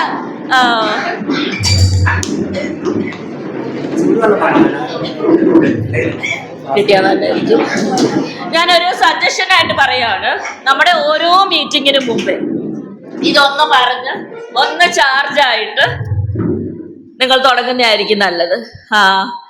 കാരണം വേറൊന്നുമല്ല, ഈ ഓരോ മുദ്രാവാക്യത്തിനും പിന്നിൽ വലിയ വലിയ ചരിത്രങ്ങളുണ്ട്. ഓരോ പേരിനും പുറകിൽ വലിയ വലിയ ചരിത്രങ്ങളുണ്ട്. ഇത് നമ്മൾ വിളിച്ചില്ലെങ്കിൽ വേറെ ആരും വിളിക്കാൻ പോകുന്നില്ല. ഞങ്ങൾ കുറെ മനുഷ്യരാണ് റെഡ് സല്യൂട്ട് എന്ന് മാത്രം വിളിച്ചുകൊണ്ടിരുന്ന സ്ഥലത്ത് ബ്ലൂ സല്യൂട്ട്, റെഡ് സല്യൂട്ട് എന്ന് വിളിപ്പിച്ചത്. അങ്ങനെ ഇപ്പോൾ എവിടെ പറഞ്ഞു തുടങ്ങിയാലും ബ്ലൂ സല്യൂട്ട്, റെഡ് സല്യൂട്ട് തന്നെയാണ് വിളിക്കുന്നത്. ജയ് ഭീം വിളിച്ചിട്ടാണ് എല്ലാ സംഘടനകളും JNUവിൽ, അതില് ഏറ്റവും ഫാർ റൈറ്റ് സംഘടനയ്ക്ക് പോലും ഇപ്പൊ ജയ് ഭീം വിളിക്കേണ്ടി വരുന്നുണ്ട്. ഇതൊരു ഗ്രൂപ്പ് ഓഫ് സ്റ്റുഡൻസ് തീരുമാനിച്ചതാണ്. എല്ലാ മീറ്റിങ്ങിലും പോയി നമ്മൾ വിളിക്കും. ആര് കൂടിയില്ലെങ്കിലും ആര് കൂടിയാലും ഞങ്ങൾ പോയി ഇത് വിളിക്കുമെന്ന്. ഇത് വിളിക്കുമ്പോൾ ഇതിനൊരു മാജിക്കൽ ആയിട്ടുള്ള ഒരു പവർ ഉണ്ട് ജയ് ഭീമിന്. ഇത് കൂടെ ആൾക്കാർ വിളിച്ചിരിക്കും. കാരണം ആർക്കും തള്ളിക്കളയാൻ പറ്റാത്ത രീതിയിൽ നിങ്ങളൊന്ന് അംബേദ്കറിന്റെ കാര്യം ഒന്ന് ആലോചിച്ച് നോക്കിയേ. ഇവിടുത്തെ ഫെമിനിസ്റ്റുകൾക്ക് അംബേദ്കറിനെ തള്ളിക്കളയാൻ പറ്റുമോ? ഇവിടെ മെറ്റേണിറ്റി ലീവ് എന്ന് പറഞ്ഞ ഒരു കാര്യം ഇന്ത്യക്ക് ഉണ്ടെങ്കിൽ, പ്രസവ അവധി എന്ന് പറഞ്ഞ ഒരു അവധി ഉണ്ടെങ്കിൽ അത് അംബേദ്കർ ഉണ്ടാക്കി കൊടുത്തതാണ്. അവിടെ ഒരു ഫെമിനിസ്റ്റും പോയി അംബേദ്കറിനോട് വാദിച്ചില്ല. പക്ഷെ ഉള്ളിലുള്ള തുല്യതാബോധമാണ്. പ്രസവാവധി എന്ന് പറഞ്ഞൊരു കോൺസെപ്റ്റ് ഇന്ത്യയിൽ കൊണ്ടുവന്നത് അംബേദ്കറാണ്. 8 മണിക്കൂർ ജോലി എന്ന് പറഞ്ഞ ഐഡിയ കൊണ്ടുവന്ന ആരാണ്? അംബേദ്കറാണ്. അതുകൊണ്ട് ഇവിടുത്തെ തൊഴിലാളി വർഗത്തിന് തള്ളിക്കളയാൻ സാധ്യമല്ല. ഇവിടെയുള്ള ഏത് പാർട്ടിക്കാർക്കും ആദ്യമായിട്ട് ഇന്ത്യൻ ഫെഡറേഷൻ എന്നുള്ള ഒരു ഐഡിയ, സ്റ്റേറ്റുകൾ ഉണ്ടായിരിക്കണം. അംബേദ്കർ ഒരു പാർട്ടി ഉണ്ടാക്കുമ്പോൾ ഫെഡറൽ പാർട്ടി എന്ന് വിളിക്കുകയാണ് അതിനെ. ലേബർ എന്നുള്ള ഒരു വാക്ക് ഇന്ത്യൻ കോൺസ്റ്റിറ്റ്യൂഷനിൽ കൊണ്ട് പ്ലേസ് ചെയ്യുന്നതിന് വേണ്ടി വാദിക്കുന്ന ഒരു അംബേദ്കറിനെ നമുക്ക് കാണാൻ പറ്റും. അപ്പൊ ഇന്ത്യൻ ഫെഡറലിസത്തിന് വേണ്ടി, ഇന്ത്യയിലെ ലേബറിംഗ് ക്ലാസസിന് വേണ്ടി, ഇന്ത്യയിലെ ട്രൈബൽ ക്ലാസസിന് വേണ്ടി, ഇന്ത്യയിലെ വിമന് വേണ്ടി നിരന്തരമായിട്ട് ഫൈറ്റ് ചെയ്തുകൊണ്ടിരുന്ന ഒരു അംബേദ്കറിനെ നമുക്ക് കാണാൻ പറ്റും. അതുകൊണ്ട് തന്നെയാണ് നമ്മൾ ജയ് ഭീം എന്ന് വിളിക്കുമ്പോൾ നമ്മുടെ ഉള്ളിൽ നിന്ന് അത് തന്നെ വരുന്ന ഒരു നാദമാണ്. ഇത് പറഞ്ഞ് തുടങ്ങണം. ഇത് പോയി നമ്മൾ സ്ട്രീറ്റിൽ മാത്രം ചെന്നിരുന്ന് വിളിക്കേണ്ട ഒരു കാര്യമല്ല. അല്ലെങ്കിൽ ഒരു അവകാശ പോരാട്ടത്തിന് വേണ്ടി നമ്മൾ നിരന്തരമായ നമ്മുടെ ജീവിതമേ അവകാശ പോരാട്ടമായ മനുഷ്യരാണ്. അതുകൊണ്ട് എൻ്റെ ഒരു എളിയ സജഷനാണ്, വെനെവർ എ മീറ്റിംഗ് സ്റ്റാർട്ട്സ്, നിങ്ങൾ ഇതൊന്ന് ട്രൈ ചെയ്ത് നോക്കുക. ഇതൊരു പേഴ്സണൽ റിക്വസ്റ്റ് കൂടെ ആയിട്ട് എടുത്തോളൂ. ഞാൻ പറയാൻ ആഗ്രഹിക്കുന്ന 5 കാര്യങ്ങളാണ്. ഈ 5 കാര്യങ്ങളും എങ്ങനെയാണ് പർട്ടിക്കുലർലി മൂൽനിവാസി ഗ്രൂപ്പുകൾക്ക് ഈ ഭരണഘടനാ ചാലഞ്ചസിനെ, ഇവിടെ നേരത്തെ സാറ് പറഞ്ഞ എല്ലാ ചാലഞ്ചസും നിലനിൽക്കുക തന്നെയാണ്, അതിനോടൊപ്പം തന്നെ ഭരണഘടനയെ അട്ടിമറിക്കുന്ന രീതിയിലുള്ള, ഭരണഘടനയെ വിലമതിക്കാത്ത രീതിയിലുള്ള, ഇനി ഒരു പ്രാവശ്യം കൂടെ ഇതേ റൂളിംഗ് ഡിസ്പെൻസേഷൻ വരികയാണെങ്കിൽ ഭരണഘടന തന്നെ നിലനിൽക്കുമോ എന്ന് ചോദ്യചിഹ്നമുള്ള രീതിയിൽ. കാരണം കഴിഞ്ഞ ദിവസം അമിത്ഷാ പറയുകൊണ്ട് ഇപ്പൊ അംബേദ്കർ എന്ന് പറയുന്നത് ഒരു ഫാഷനായി മാറിയിരിക്കുകയാണെന്ന്. അത്രയ്ക്ക് ഇറിറ്റേഷനാണ്. കാരണം ഈ ഭരണഘടന ഉണ്ടാക്കിയ കോൺസ്റ്റിറ്റ്യൂവന്റ് അസംബ്ലി ഏകദേശം 2.5 വർഷത്തോളം ഉള്ള ചർച്ചകൾക്ക് ശേഷമാണ് ഈ ഭരണഘടന നിർമ്മിക്കുന്നത്. ഇതൊരു വലിയ, ഇന്ത്യയുടെ ചരിത്രത്തിൽ മാത്രമല്ല ലോക ചരിത്രത്തിൽ ഇങ്ങനെ ഒരു പ്രക്രിയ നടന്നോ എന്ന് അറിയില്ല. കാരണം ഇന്ത്യയിലെ ഓരോരോ പ്രശ്നങ്ങൾ വലിയ രീതിയിലുള്ള സംവാദങ്ങൾ നടക്കുകയും ആ സംവാദങ്ങൾക്ക് വലിയ പ്രഗത്ഭരായിട്ടുള്ള ആൾക്കാർ ആൻസർ ചെയ്യുകയും പല രീതിയിലുള്ള ചർച്ചകൾ ആ ഒരു സമയത്ത് ന്യൂസ് പേപ്പറുകളിൽ പ്രിന്റ് ആകുകയും ആൾക്കാർ തിരിച്ച് റെസ്പോണ്ട് ചെയ്യുകയും ചെയ്ത ഒരു വലിയ പ്രോസസ്സിന്റെ റിസൾട്ട് ആയിട്ടാണ് ഇന്ത്യൻ ഭരണഘടന ഉണ്ടാക്കുന്നത്. അതൊരു ഫുള്ളി സക്സസ്ഫുൾ പ്രൊജക്റ്റ് ആണോ എന്ന് ചോദിച്ചാൽ 100% സക്സസ്ഫുൾ പ്രൊജക്റ്റ് ആണെന്ന് നമുക്ക് പറയാൻ കഴിയില്ല. കാരണം അപ്പോഴും വിഘടനവാദികളായിട്ടുള്ള ശക്തികൾ ഈ കോൺസ്റ്റിറ്റ്യൂന്റ് അസംബ്ലിയിൽ ഉണ്ടായിരുന്നു. പക്ഷെ thanks to the presence of Baba Saheb Ambedkar, അദ്ദേഹം അവിടെ പ്രസന്റ് ആയിട്ടുള്ളത് കൊണ്ട് ആണ് ഇതിലെ പല കാര്യങ്ങളും ഇന്ന് നമ്മൾക്ക് അവകാശങ്ങളായി തന്നെ ഇരിക്കുന്നത്. റൈറ്റ് അഗെയിൻസ്റ്റ് അൺടച്ചബിലിറ്റി റൈറ്റ് ആയിട്ട് നിലനിൽക്കുന്നത് അദ്ദേഹത്തിന്റെ ഒറ്റയാൾ പോരാട്ടമായിട്ട് നമുക്ക് വേണമെങ്കിൽ പറയാം. റിസർവേഷൻ, നമ്മൾ പലപ്പോഴും സംവരണം എന്നുള്ളത് ഒരു ഹാൻഡ് ഔട്ട് ആയിട്ട്, അല്ലെങ്കിൽ നമുക്ക് തരുന്ന, അല്ലെങ്കിൽ ദളിത് ആദിവാസി മനുഷ്യർക്ക് തരുന്ന എന്തോ ഹെൽപ്പായിട്ട് വിചാരിക്കാറുണ്ടോ എന്ന്. പർട്ടിക്കുലർലി സ്റ്റുഡൻസ് തമ്മിൽ ഞാൻ എൻ്റെ ക്ലാസ്സുകളിൽ എനിക്ക് തോന്നുന്നു ഓൾമോസ്റ്റ് എല്ലാ ബാച്ചുകളിലും ഒരു റിസർവേഷൻ ഡിബേറ്റ് നടത്താറുണ്ട്. ഇപ്പൊ ഈ റിസർവേഷൻ ഡിബേറ്റ് നടത്തുമ്പോൾ സംഭവിക്കുന്നത് ഏകദേശം 80% പിള്ളേരും വന്നിട്ട് റിസർവേഷൻ ആവശ്യമില്ല, റിസർവേഷൻ ഉള്ള കുട്ടികൾ വന്നിട്ട്, നമ്മൾ മാത്രം ഉള്ളതുകൊണ്ട് ഇത് പറയാമല്ലോ, റിസർവേഷൻ ഉള്ള കുട്ടികൾ വന്നിട്ട് റിസർവേഷൻ ആവശ്യമില്ലെന്ന് പറയുന്നത്, വാദിക്കുന്നത് ഞാൻ കേട്ടിട്ടുണ്ട്. കാരണം എന്താ? റിസർവേഷനെ കുറിച്ച് ചെറിയ ക്ലാസ്സുകളിൽ പഠിപ്പിക്കപ്പെടുന്നില്ല. 10th സ്റ്റാൻഡേർഡ് വരെ സിവിൽ ലിബർട്ടീസ് പഠിപ്പിക്കുന്നുണ്ട് അല്ലെ, ഫ്രഞ്ച് റെവല്യൂഷൻ പഠിപ്പിക്കുന്നുണ്ട്, റഷ്യൻ വിപ്ലവം പഠിപ്പിക്കുന്നുണ്ട്. ഇതെല്ലാം പഠിപ്പിക്കുമ്പോൾ അതിൻ്റെ കൂടെ റിസർവേഷൻ എന്തിനാണെന്നും കൂടെ പഠിപ്പിച്ചാൽ അത് മനസ്സിലാക്കാനുള്ള ബുദ്ധി നമ്മുടെ കുഞ്ഞുങ്ങൾക്കില്ലേ? വേറെ എന്തൊക്കെ പഠിപ്പിക്കും? ന്യൂക്ലിയർ ഫ്യൂഷനും ഫിഷനും വരെ പഠിപ്പിക്കുന്നുണ്ട് അല്ലേ, അല്ലെങ്കിൽ ജീൻസിനെ കുറിച്ച് പഠിപ്പിക്കുന്നുണ്ട്, റെസ്പിറേറ്ററി സിസ്റ്റത്തിനെ കുറിച്ച് പഠിപ്പിക്കുന്നു. ഇതൊക്കെ നമ്മുടെ മക്കൾക്ക് മനസ്സിലാകുകയും പഠിച്ച് പാസ്സാകുകയും ചെയ്യുന്നുണ്ടല്ലോ. റിസർവേഷന്റെ യുക്തി അതിനേക്കാളും സിമ്പിൾ ആണ്. പക്ഷെ റിസർവേഷനെ കുറിച്ച് പഠിപ്പിക്കുന്നില്ല. നമ്മൾ തിരിച്ചു ചോദിക്കേണ്ട സമയമാണ്, എന്തുകൊണ്ടാണ് ടെക്സ്റ്റ് ബുക്കുകളിൽ റിസർവേഷനെ പഠിപ്പിക്കാത്തത്? ഇതിന്റെ യുക്തി വളരെ സിമ്പിൾ ആണ്. നിങ്ങൾക്ക് എല്ലാ വർഗത്തിലുമുള്ള മനുഷ്യർ, എല്ലാ ഗ്രൂപ്പുകളിൽ നിന്നുള്ള മനുഷ്യർ ഭരണത്തിൽ വരണമെങ്കിൽ റിസർവേഷൻ ആവശ്യമാണ്. അല്ലാതെ ആർക്കും തരുന്ന ഒരു എക്സ്ട്രാ ഹെൽപ്പോ അല്ലെങ്കിൽ ആർക്കെങ്കിലും തരുന്ന പോവർട്ടി അലിവേഷൻ അല്ലെങ്കിൽ ദാരിദ്ര്യ നിർമ്മാർജ്ജനത്തിന് വേണ്ടിയുള്ള ഒരു ഉപാധിയോ ആയിട്ടല്ല ഭരണഘടനാ ശില്പികൾ റിസർവേഷൻ വിചാരിച്ചത്. അയ്യോ, ഇന്ത്യയിൽ ഭയങ്കര ദാരിദ്ര്യമാണല്ലോ, നമുക്ക് ദാരിദ്ര്യം കുറയ്ക്കണമെങ്കിൽ റിസർവേഷൻ കൊടുക്കണം, കുറെ പേരെ പഠിപ്പിക്കണം, കുറെ പേരെ ജോലി കൊടുക്കണം. ഇങ്ങനെയല്ലായിരുന്നു. ഈ 2 വർഷത്തെ, നിങ്ങൾക്ക് ഇന്റർനെറ്റിൽ കയറി ഇത് നോക്കാം, 2 വർഷത്തെ ഈ ചർച്ചകളുടെ എനിക്ക് തോന്നുന്നു 90% രേഖകൾ നാഷണൽ ആർക്കൈവ്സ് ഡിജിറ്റൈസ് ഇട്ടിട്ടുണ്ട്. നിങ്ങൾ ആ രേഖകളിൽ മുഴുവൻ നോക്കിയാലും ഇതൊരു ദാരിദ്ര്യ നിർമ്മാർജ്ജന പദ്ധതിയായിട്ട് ഒരിക്കലും സംവരണത്തിനെ കണ്ടിട്ടില്ല. ഭരണ നിർവഹണത്തിൽ എല്ലാ മനുഷ്യരുടെയും പ്രാതിനിധ്യത്തിന് വേണ്ടിയാണ് സംവരണം എന്നുള്ള ഒരു ഐഡിയ കോൺസ്റ്റിറ്റ്യൂഷണൽ റൈറ്റ് ആയിട്ട്, സംവിധാനിക അധികാരം എന്നാണ് അതിനെ വിളിച്ചിരിക്കുന്നത്, കോൺസ്റ്റിറ്റ്യൂഷണൽ റൈറ്റ് ആയിട്ടാണ് വെച്ചിരിക്കുന്നത്. മോഹൻ ഗോപാൽ സാറിന്റെ ഒരു വാക്ക് കടമെടുത്ത് പറഞ്ഞാൽ, നിങ്ങൾ റിസർവേഷനെതിരെ സംസാരിക്കുന്ന ഒരാളാണെങ്കിൽ നിങ്ങൾ ഇന്ത്യൻ ഭരണഘടനയ്ക്കെതിരെ സംസാരിക്കുന്ന ഒരാളാണ്. ഒരാൾ നിങ്ങളോട് പറയാണ് റിസർവേഷൻ തെറ്റാണ് അല്ലെങ്കിൽ മനുഷ്യർക്ക് റിസർവേഷൻ കൊടുക്കരുത് എന്ന് പറഞ്ഞാൽ നിങ്ങൾ തിരിച്ചു പറയണം, അയ്യോ നിങ്ങളപ്പോൾ ഭരണഘടനയിൽ വിശ്വസിക്കുന്നില്ലേ? കാരണം ഭരണഘടനയുടെ മൂല്യമായിട്ട് നിൽക്കുന്ന, അതിൻ്റെ സ്പിരിറ്റ് ആയിട്ട് നിൽക്കുന്ന, അല്ലെങ്കിൽ അതിൻ്റെ ഫ്രെയിംവർക്കായിട്ട് നിൽക്കുന്ന കാര്യമാണ് റിസർവേഷൻ. ഇന്ത്യയെ ഡെമോക്രസി ആയിട്ട് ഇന്ത്യൻ ജനാധിപത്യത്തെ ജനാധിപത്യമായി നിലനിർത്തണമെങ്കിൽ റിസർവേഷൻ ആവശ്യമാണെന്നാണ് അന്നത്തെ വലിയ കൺസർവേറ്റീവ് ലീഡർ ആയിട്ടുള്ള രാജേന്ദ്ര പ്രസാദ് വരെ വാദിക്കുന്നത്. ആ റിസർവേഷനെതിരെയാണ് ഇവിടെ ആൾക്കാർ പറഞ്ഞുകൊണ്ടിരിക്കുന്നതെന്ന് ഓർക്കുമ്പോൾ നമുക്ക് ആക്ച്വലി ചിരിയാണ് വരേണ്ടത്.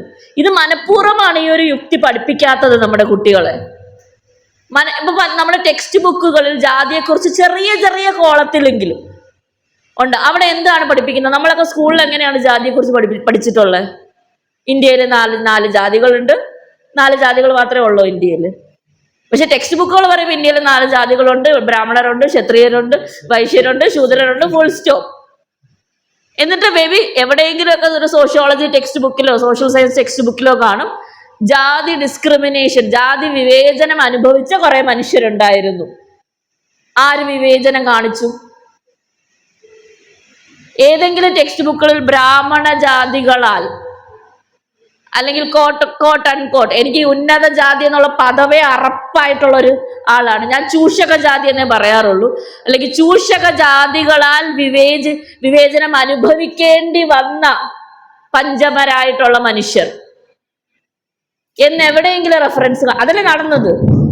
ഞാനൊരു ചരിത്രകാരിയായി നിന്നുകൊണ്ട് അല്ലെങ്കിൽ ഒരു ചരിത്ര അധ്യാപികയായി നിന്നുകൊണ്ട് തന്നെയാണ് ഇത് പറയുന്നത്.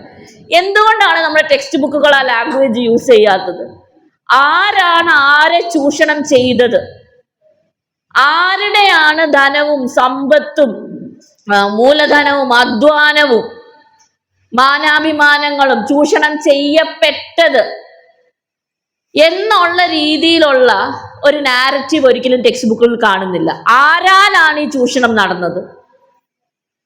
ഈ ആരാലാണ് ഈ ചൂഷണം നടന്നത് എന്നുള്ള ഒരു ക്വസ്റ്റ്യൻ ടെക്സ്റ്റ് ബുക്കുകളിൽ വരികയാണെങ്കിൽ ഞങ്ങളുടെ പൂർവികരാണല്ലോ എന്ന് കുറെ കുഞ്ഞുങ്ങളെങ്കിലും ചിന്തിക്കും. കാരണം ഒരു പ്രായം കഴിഞ്ഞിട്ടാണ് പലപ്പോഴും നമ്മളിൽ ആ ഒരു ജാതി ബോധം എന്നുള്ളൊരു കാര്യം വർക്ക് ചെയ്യുന്നത്, അല്ലെങ്കിൽ വളരെ വൃഥാവായിട്ടുള്ള ജാത്യാഭിമാനം വർക്ക് ചെയ്യുന്നത്. വളരെ കുട്ടികളായിരിക്കുന്ന സമയത്ത് നമുക്ക് പിന്നെയും സമത്വബോധമുണ്ട് നമ്മുടെ ഉള്ളിൽ. അപ്പൊ ഒന്നുമില്ലെങ്കിലും ഒരു സ്റ്റുഡന്റ് ഇരുന്ന് ആലോചിക്കുമോ ചൂഷണം ചെയ്തത് എൻ്റെ പൂർവികരാണല്ലോ എന്നുള്ളത്. അങ്ങനെ ഞാനും അതിൽ നിന്ന് കിട്ടിയ ബെനിഫിറ്റ് ഞാനും ഇന്ന് അനുഭവിക്കുന്നുണ്ടല്ലോ എന്ന്. അപ്പൊ വളരെ കൃത്യമായിട്ട് ഇവർക്ക് റിസർവേഷന്റെ ലോജിക്ക് മനസ്സിലാവും. പക്ഷെ നമ്മുടെ ടെക്സ്റ്റ് ബുക്കുകൾ അങ്ങനെ അവതരിപ്പിക്കുന്നില്ല, നമ്മുടെ സിനിമകൾ അങ്ങനെ അവതരിപ്പിക്കുന്നില്ല, നമ്മുടെ സാഹിത്യം അങ്ങനെ അവതരിപ്പിക്കുന്നില്ല. അതിലൊരു വലിയ റീസൺ എന്ന് പറയുന്നത് ഈ ടെക്സ്റ്റ് ബുക്ക് കമ്മിറ്റികളിൽ നമ്മളില്ല, ടെക്സ്റ്റ് ബുക്ക് എഴുതുന്നവരിൽ നമ്മളില്ല, അല്ലെങ്കിൽ നമ്മുടെ കഥകളില്ല. ഒരു ലിംബാലയുടെ ഒരു കഥ, അല്ലെങ്കിൽ ഒരു രജതാചിറപ്പാടിന്റെ ഒരു കഥ, അല്ലെങ്കിൽ എസ് ജോസഫിന്റെ ഒരു കവിത കേൾക്കണമെങ്കിൽ, സിലബസിന്റെ പാർട്ടാകണമെങ്കിൽ നിങ്ങൾക്ക് കോളേജ് വിദ്യാഭ്യാസം വരെ വരണം. സ്കൂൾ ടെക്സ്റ്റ് ബുക്കുകളിൽ ഇന്നുമില്ല. ഇത് മനഃപൂർവ്വമാണ് റിസർവേഷനെ മിസ്റ്റിഫൈ ചെയ്യുന്നത്. ഇതെന്തോ വലിയ കോംപ്ലക്സ് കാര്യമാണ്. ഇത് പറഞ്ഞു കഴിഞ്ഞാൽ കുട്ടികൾ തമ്മിൽ അല്ലെങ്കിൽ മനുഷ്യർ തമ്മിൽ ജാതി സ്പർദ്ധ ഉണ്ടാകുന്നു. പറയാതിരുന്നത് കൊണ്ട് ജാതി സ്പർദ്ധ ഇല്ലാതായോ? ഇത്രയും വർഷമായല്ലോ റിസർവേഷൻ ഇംപ്ലിമെന്റ് ചെയ്തിട്ട്. എന്നാൽ ഈ മനുഷ്യർക്കെല്ലാം കൃത്യമായിട്ട് റിസർവേഷനെതിരെയുള്ള വാദങ്ങൾ അറിയാം. ഈ മനുഷ്യർക്കെല്ലാം ഞാൻ സംസാരിച്ചിട്ടുള്ള മിക്ക കുട്ടികളും പറയും അത് 8 വർഷത്തേക്കാണ് റിസർവേഷൻ അംബേദ്കർ പറഞ്ഞതെന്ന്. എന്നിട്ട് അവിടെ ഫുൾ സ്റ്റോപ്പാണ്. അംബേദ്കർ അങ്ങനെ അല്ല പറഞ്ഞത്. അംബേദ്കർ പറഞ്ഞത് എങ്ങനെയാണ്? 8 വർഷം കഴിയുമ്പോൾ കൃത്യമായ ഒരു സെൻസസ് നടത്തുകയും ആ സമയങ്ങളിൽ ഈ വിവേചനം കുറയുകയും ചെയ്യുകയാണെങ്കിൽ ഈ പോളിസീസ് റിവൈസ് ചെയ്യാം മേ എന്ന് പറഞ്ഞാൽ പോസിബിലിറ്റി ഉണ്ട് എന്നാണ്. പക്ഷെ നമ്മൾ കേട്ടിട്ടുള്ള വാദങ്ങൾ എന്താണ്? 8 വർഷത്തേക്ക് മാത്രമാണ് അംബേദ്കർ പറഞ്ഞിട്ടുള്ളത്, 8 വർഷം കഴിഞ്ഞ് ഇങ്ങനെ കണ്ടിന്യൂ ചെയ്തുകൊണ്ടിരിക്കുകയാണ്. ഈ എതിർവാദം ഈ BA പഠിക്കുന്ന കുട്ടികൾക്ക് എവിടെ നിന്ന് കിട്ടി? സോ ആന്റി റിസർവേഷൻ വാദങ്ങൾ വളരെ കൃത്യമായിട്ട് പറഞ്ഞു കൊടുക്കുന്ന ഒരു സമൂഹം ഇവിടെയുണ്ട്. പ്രോ റിസർവേഷൻ വാദങ്ങൾ പറഞ്ഞു കൊടുക്കാൻ നമ്മുടെ പാരൻസിന് പോലും സമയമില്ല, അല്ലെങ്കിൽ നമ്മൾ തുനിഞ്ഞിറങ്ങിയിട്ടില്ല. ആ ഒരു തുനിഞ്ഞിറക്കം നമ്മളിൽ ഓരോരുത്തരിലും വേണം. എനിക്കുണ്ടായ ഒരു വലിയ ഗുണമെന്ന് പറഞ്ഞാൽ എൻ്റെ അമ്മാവൻ വലിയൊരു അംബേദ്കറൈറ്റ് ആയിരുന്നു. അദ്ദേഹം ഡോക്ടറായിരുന്നു, ഇങ്ങനെ ആക്ടിവിസ്റ്റ് അങ്ങനെയൊന്നുമില്ല. പക്ഷെ അദ്ദേഹം ജീവിതത്തിൽ ഒരു അംബേദ്കറൈറ്റ് ആയിട്ട് ജീവിച്ച മനുഷ്യനാണ്. അപ്പൊ അദ്ദേഹം വളരെ കൊച്ചിലേ തന്നെ റിസർവേഷന്റെ ലോജിക്, എനിക്ക് തോന്നുന്നു ഞങ്ങളൊരു 6ാം ക്ലാസ്സിലോ 7ാം ക്ലാസ്സിലോ പഠിക്കുമ്പോഴാണ് റിസർവേഷന്റെ ലോജിക് പറഞ്ഞു തരുന്നത്. ഞങ്ങൾ ഏതെങ്കിലുമൊക്കെ ഒരു അമ്പലത്തിൽ പോകുമ്പം അല്ലെങ്കിൽ ഒരു മോണ്യുമെന്റ്, ഇപ്പൊ സെക്രട്ടേറിയറ്റ് കാണാൻ പോകുമ്പം അദ്ദേഹം പറയായിരുന്നു, ഇത് നമ്മുടെ മനുഷ്യരുണ്ടാക്കിയതാ കേട്ടോ, ഇതിൽ ഓരോ കല്ലും വെച്ചിട്ടുള്ള നമ്മുടെ പൂർവികരാണ്. It is true, isn't it? Dalit ലേബറിൽ, ആദിവാസി ലേബറിന്റെ പുറത്താണ് ഈ എല്ലാ എഡിഫൈസസുകളും നിർമ്മിച്ചത്. പക്ഷെ എൻ്റെ ഫാമിലിയിൽ അങ്ങനെ ഒരാളുണ്ടായിരുന്നത് കൊണ്ടാണ് നമുക്ക് പിന്നീട് മുമ്പോട്ട് പോയപ്പോൾ അംബേദ്കറിനെ വായിക്കാനും ഭൂലേനെ വായിക്കാനും ലിംബാലേനെ വായിക്കാനും അത് മനസ്സിലാക്കാനും മറ്റൊരു പെർസ്പെക്റ്റീവ് ഡെവലപ്പ് ചെയ്യാനും പറ്റിയത്. നിങ്ങളുടെ ഫാമിലിയിൽ നിങ്ങൾക്ക് ആ ഒരാളാകാൻ പറ്റുമോ? റിസർവേഷനെ ഡീമിസ്റ്റിഫൈ ചെയ്യാൻ സാധിക്കുമോ എന്നുള്ളൊരു ചോദ്യം വളരെ വലിയ ചോദ്യമാണ്. ഈ റിസർവേഷനെ ഡീമിസ്റ്റിഫൈ ചെയ്യുന്നത് പോലെ തന്നെ ഭരണഘടനയെ കുറിച്ചുള്ള അറിവ് നമുക്കുണ്ടോ? എത്ര പേര് പ്രിയാമ്പിൾ എങ്കിലും, ഞാൻ നിയമവിദ്യാർത്ഥികളോടല്ല, ഇവിടെ എൻ്റെ അടുത്തിരിക്കുന്ന നിയമവിദ്യാർത്ഥിയാണെന്ന് എനിക്കറിയാം, പ്രിയാമ്പിൾ എങ്കിലും നമ്മൾ വായിച്ചിട്ടുണ്ട്?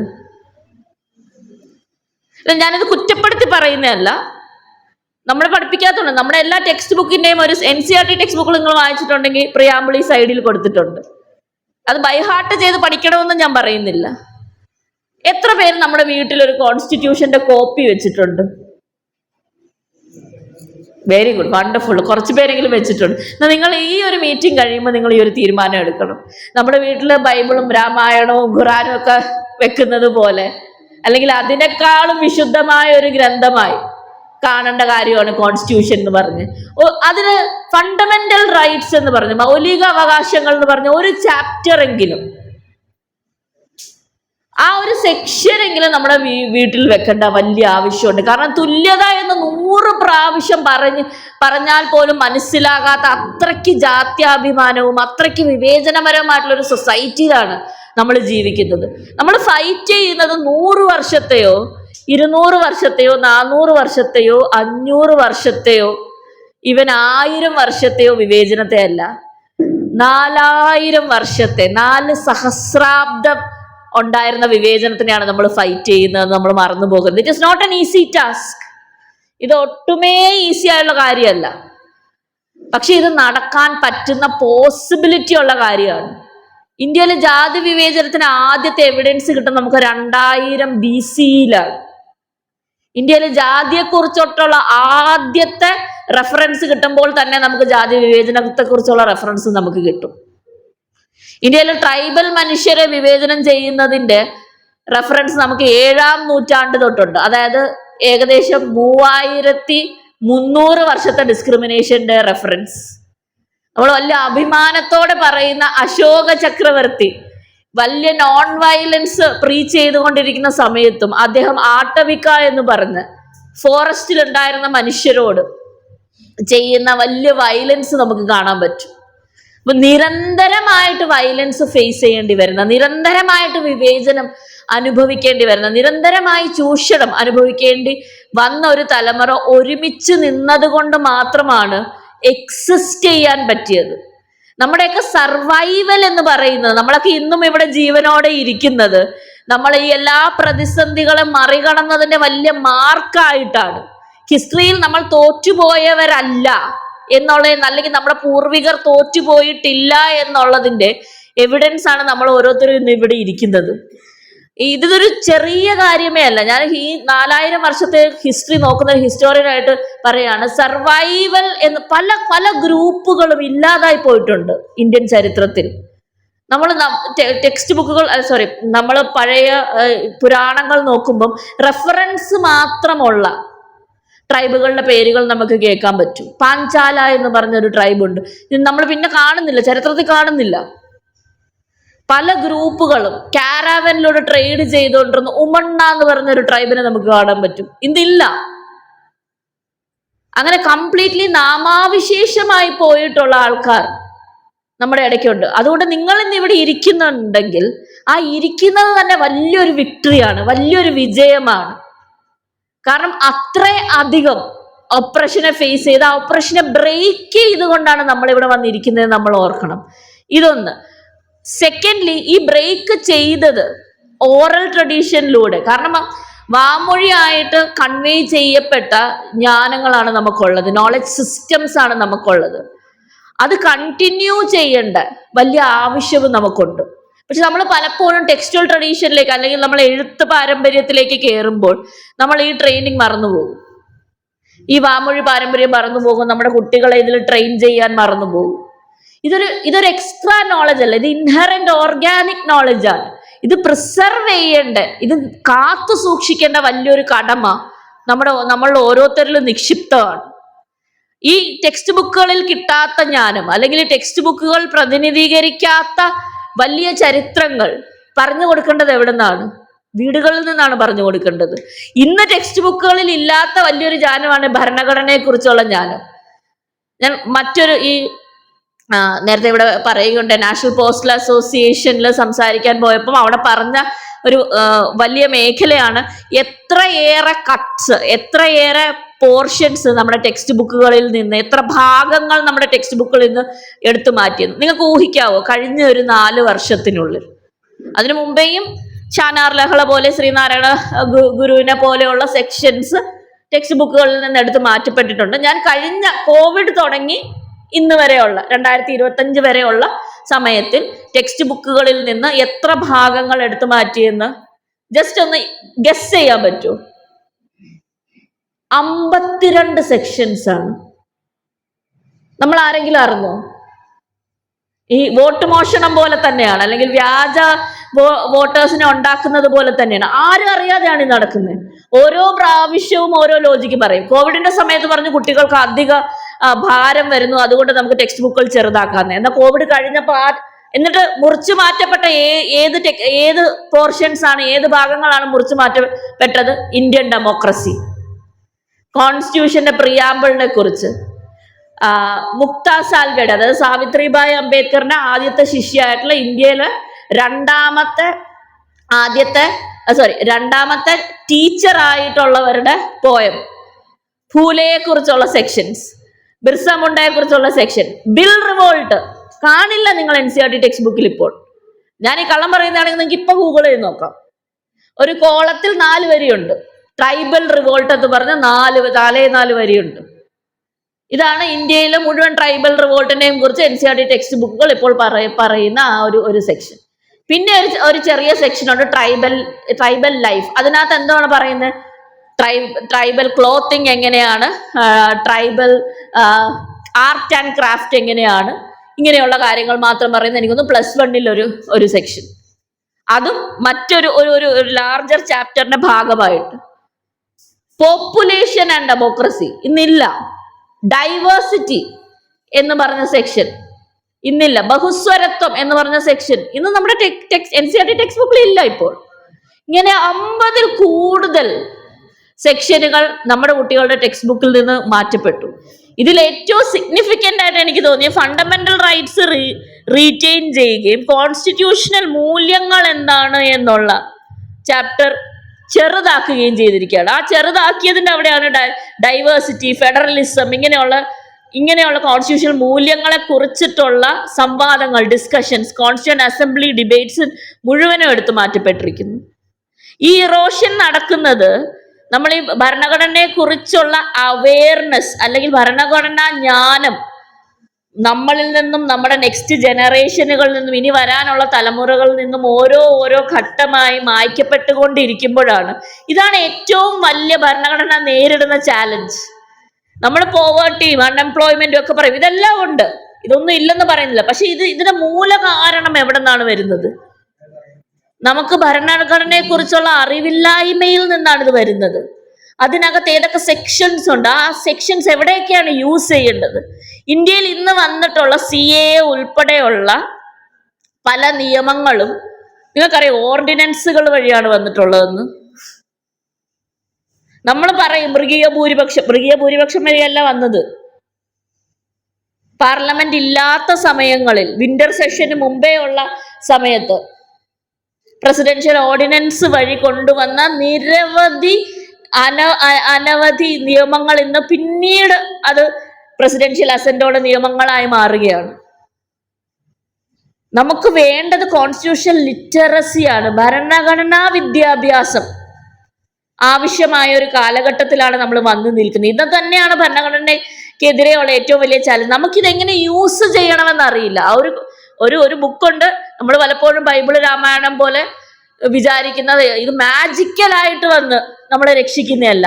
ഇത് നമ്മൾ നമ്മുടെ ജീവിതത്തിൽ അപ്ലൈ ചെയ്യണം. ഇതിന്റെ മൂല്യങ്ങൾ മാത്രമല്ല, ഇതിനകത്തുള്ള ഓരോ റൈറ്റും ഹനിക്കപ്പെടുമ്പോൾ തിരിച്ച് ശബ്ദിക്കണം. ഒരു വലിയ ബ്രാഹ്മണീക കോളനിവൽക്കരണം ഇന്ത്യയിൽ നടന്നിട്ടുണ്ട്. ഇത് 7-ാം നൂറ്റാണ്ട് തൊട്ട് ഇവിടെ അഗമൈസേഷൻ എന്ന് പറഞ്ഞൊരു പ്രോസസ്സ്, അതായത് ക്ഷേത്ര കേന്ദ്രീകൃതമായിട്ടുള്ള ഒരു വർണ്ണജാതി വ്യവസ്ഥ മാത്രമല്ല, ഒരു സമ്പദ് വ്യവസ്ഥ ഉണ്ടാക്കിയെടുത്തുകൊണ്ടാണ് ഒരു ജ്ഞാനോൽപാദന വ്യവസ്ഥ. ഞങ്ങൾ പ്രൊഡ്യൂസ് ചെയ്യുന്നത് മാത്രമാണ് ജ്ഞാനം, ബ്രാഹ്മണീക ജ്ഞാനം മാത്രമാണ് ജ്ഞാനം എന്നുള്ള രീതിയിലുള്ള ഒരു ബ്രാഹ്മണിക് കോളനൈസേഷൻ, ബ്രാഹ്മണീക കോളനിവൽക്കരണം നടന്നതിന്റെ ഇരകളാണ് നമ്മൾ ഓരോരുത്തരും. നമ്മൾ ഇന്ന് ഇവിടെ ഇരിക്കുന്നതായ ഇരകളായിട്ടാണ്. പക്ഷെ ഈ ബ്രാഹ്മണീക കോളനിവൽക്കരണത്തെ കുറിച്ച് പഠനവിധേയമായിട്ടില്ല. കഴിഞ്ഞ ദിവസം 2022 ഇറങ്ങിയ കാസ്റ്റ് ഇൻ കേരള എന്ന് പറഞ്ഞൊരു ബുക്കുണ്ട്. ഈ ബുക്ക് എനിക്ക് വളരെ രസകരമായിട്ട് തോന്നിയൊരു ബുക്കാണ്. ടൈറ്റിൽ കേരളത്തിലെ ജാതി എന്ന് പറഞ്ഞാണ് ടൈറ്റിൽ. അതിലാകെ ഒരു സബോൾട്ടേൺ അല്ലെങ്കിൽ ഒരു മാർജിനലൈസ്ഡ് ബാക്ക്ഗ്രൗണ്ടിൽ നിന്ന് വന്ന ഒരു മനുഷ്യൻ മാത്രമേ അതിൽ ഒരു ആർട്ടിക്കിൾ എഴുതിയിട്ടുള്ളൂ. ബാക്കി എല്ലാവരും തന്നെ സവർണ പരമ്പരത്തിൽ വന്നവരാണ് എഴുതിയിരിക്കുന്നത്. എന്നാൽ ഓക്കെ, ആർക്ക് വേണമെങ്കിലും ജാതിയെ കുറിച്ച് തിയറൈസ് ചെയ്യാമല്ലോ, കുഴപ്പമില്ല എന്നുള്ള രീതിക്ക് നമ്മളിത് വിചാരിക്കുകയാണെങ്കിൽ അതിനകത്ത് എഴുതിയിരിക്കുന്ന കാര്യം ഇവിടെയുള്ള, ഞാൻ നേരത്തെ പറഞ്ഞല്ലോ, ഇവിടെ ട്രൈബൽ ആയിട്ടിരുന്ന മനുഷ്യർ ട്രാൻസ്ഫോർമേറ്റീവ് പ്രക്രിയയിലൂടെ പോയാണ് ഇവിടെ ജാതികളായി പരിണമിക്കുന്നത്. ആ പരിണാമം എങ്ങനെ ഉണ്ടായി എന്നുള്ളതിന്റെ എക്സ്പ്ലനേഷൻ ആയിട്ട് കേരളത്തിലെ ഒരു പ്രമുഖ ചരിത്രകാരൻ പറയുന്നത് ഇതൊന്നും വാളാൽ സംഭവിച്ചതല്ല, അല്ലെങ്കിൽ വയലൻസ് കാരണം സംഭവിച്ചതല്ല, ബ്രാഹ്മിൺസിന്റെ നോളജും കരിസ്മയും കാരണം, അതായത് ബ്രാഹ്മണരുടെ വ്യക്തിപ്രഭാവവും അവരുടെ ജ്ഞാനവും കാരണം ആൾക്കാർ തന്നെത്താനെ പോയി ബ്രാഹ്മണർക്ക് അടിയാളരായി മാറിയതാണ്. ഇതിൽ പരം ഒരു അശ്ലീലം, ഇതിൽ പരം ഒരു വൃത്തികേട് എഴുതി വെക്കാൻ പറ്റുമെന്ന് അറിയില്ല. കാരണം വളരെ ക്ലിയർ ആയിട്ട് സംഘം ലിറ്ററേച്ചറിൽ ഇവിടെ ആർക്കാണ് ജ്ഞാനം ഉണ്ടായിരുന്നതെന്ന് എഴുതി വെച്ചിട്ടുണ്ട്. ആരാണ് ഇവിടെ ജ്ഞാനോൽപാദനം നടത്തിയെന്ന് മാത്രമല്ല, ഇവിടുത്തെ സമ്പദ് വ്യവസ്ഥയെ ബിൽഡ് ചെയ്തത് ആരാണ്, 5 രീതിയിലുള്ള ക്രാഫ്റ്റ് സിസ്റ്റംസ് ഇവിടെ നിലനിർത്തിയത്. ഇപ്പൊ നമ്മൾ ആശാരി മൂശാരി എന്നൊക്കെ വിളിക്കുന്ന വിഭാഗങ്ങളുടെ പൂർവികരെ നമുക്ക് നോക്കിയാൽ സംഘം ലിറ്ററേച്ചറിൽ നമുക്ക് കാണാൻ പറ്റും. അത് ഇവിടെ തന്നെ ഉണ്ടായിരുന്ന ജനതയാണ് നമുക്ക് മനസ്സിലാകും. ഞാറ്റുവേല കലണ്ടർ എന്ന് പറഞ്ഞൊരു കലണ്ടർ കൊണ്ടുവന്നതാണ് അവർ വാദിക്കുന്നത്. പക്ഷെ അതിനു മുമ്പേ തന്നെ ഇവിടെ കൃഷി ഉണ്ടായിരുന്നതിന്, പല രീതിക്കുള്ള കൃഷി, ഒറ്റ രീതിയിലുള്ള വെട്രൈസ് അല്ലെങ്കിൽ എന്താണ് നമ്മൾ ഞാറ് നട്ട് വെക്കുന്ന കൃഷി മാത്രം അല്ല, പല രീതിയിലുള്ള, ഇപ്പം ബാർലയുടെ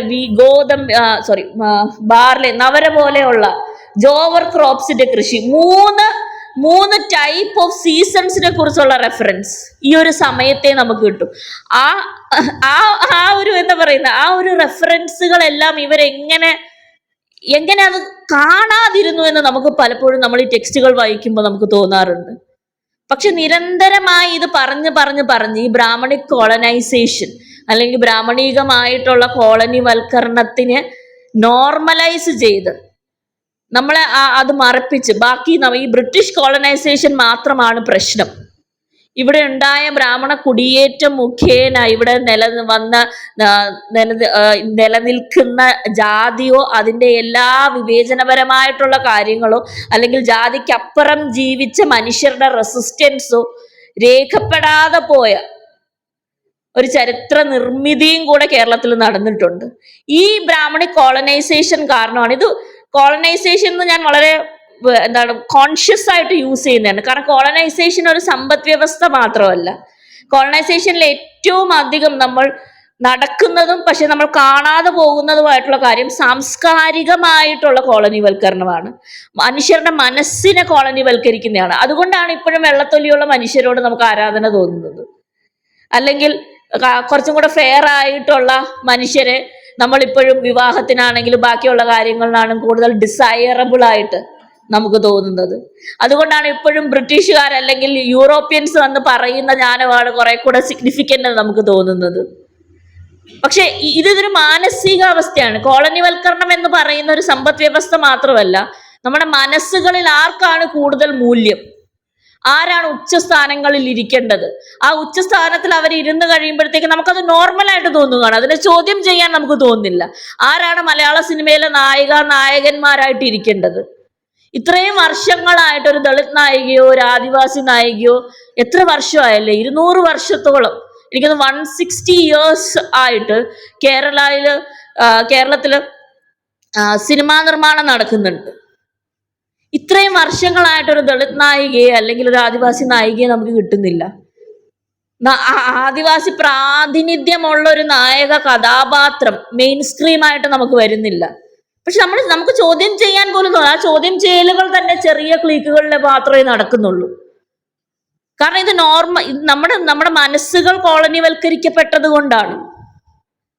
അതുകൊണ്ട് തന്നെയാണ് ഇവിടെ നിലനിൽക്കുന്ന ഒരു ബ്രാഹ്മൺ ബനിയ ഒലിഗാർക്കി. അത് നേരത്തെ ഇവിടെ സ്വാഗതത്തിൽ പറഞ്ഞതുപോലെ ജുഡീഷ്യറിയിൽ 80% ബ്രാഹ്മൺ ബനിയ പ്രസൻസ് ഉള്ളത്. മീഡിയയിൽ 96%. അംനസ്റ്റി ഇന്റർനാഷണലിന്റെ ന്യൂസ് ലോണ്ടറിയും ഒരുമിച്ച് ഒരു സർവേ നടത്തിയപ്പോൾ ഹിന്ദി ഏറ്റവും കൂടുതൽ ട്രൈബൽ മനുഷ്യരുള്ളത് ഹിന്ദി ബെൽറ്റിലാണല്ലോ, ജാർഖണ്ഡ്, ഛത്തീസ്ഗഡ് ഈ റീജിയനിലാണല്ലോ.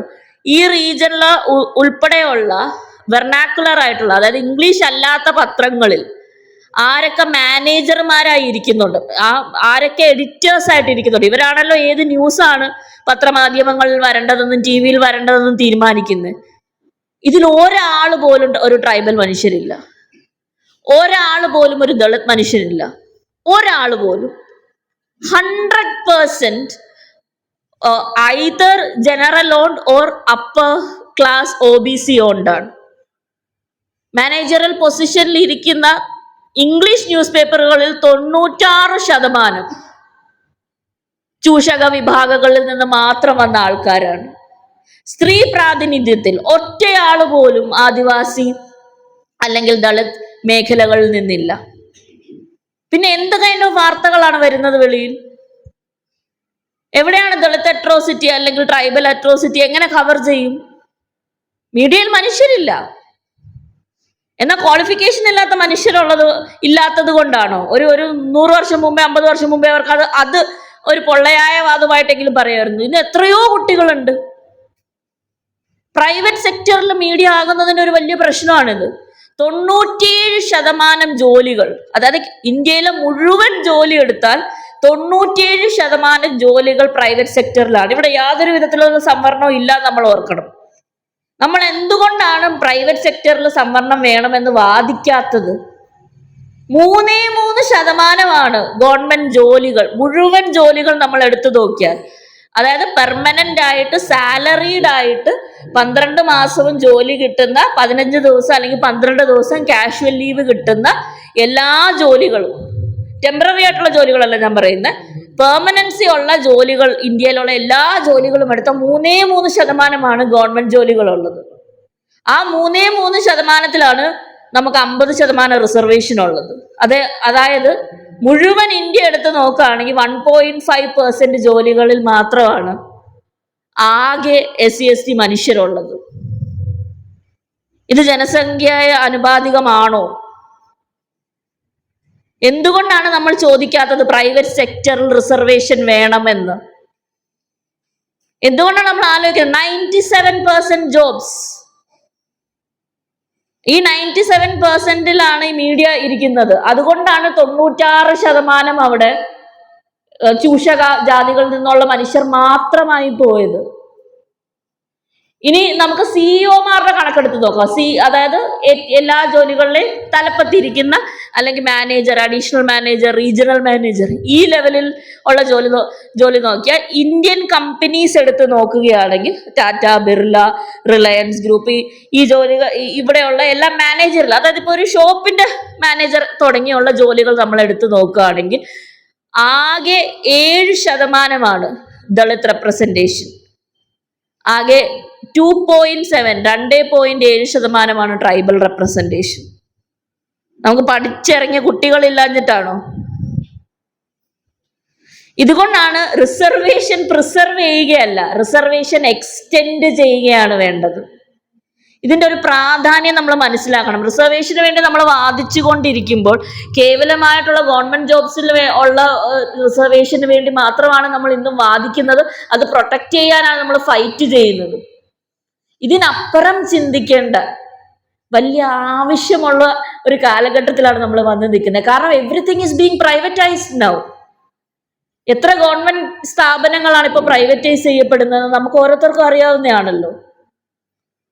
ഈ ഒരു വഴി തന്നെയാണ് ഇനി മുമ്പോട്ട് പോകാൻ പോകുന്നത്. നമ്മുടെ കുട്ടികൾക്ക് ജോലി വേണമെങ്കിൽ ഗവൺമെന്റ് ജോലികളിലുള്ള റിസർവേഷന് വേണ്ടി മാത്രം വാദിക്കേണ്ട ഒരു കാലം കഴിഞ്ഞു പോയിട്ടുണ്ട്. അടുത്തൊരു 50 വർഷത്തേക്ക് പ്ലാൻ ചെയ്യണമെങ്കിൽ പ്രൈവറ്റ് സെക്ടറിലെ റിസർവേഷന് വേണ്ടി വാദിക്കുക മാത്രമല്ല, എയ്ഡഡ് കോളേജുകളിലെ റിസർവേഷന് വേണ്ടി നമ്മൾ വാദിക്കേണ്ടത് വരും.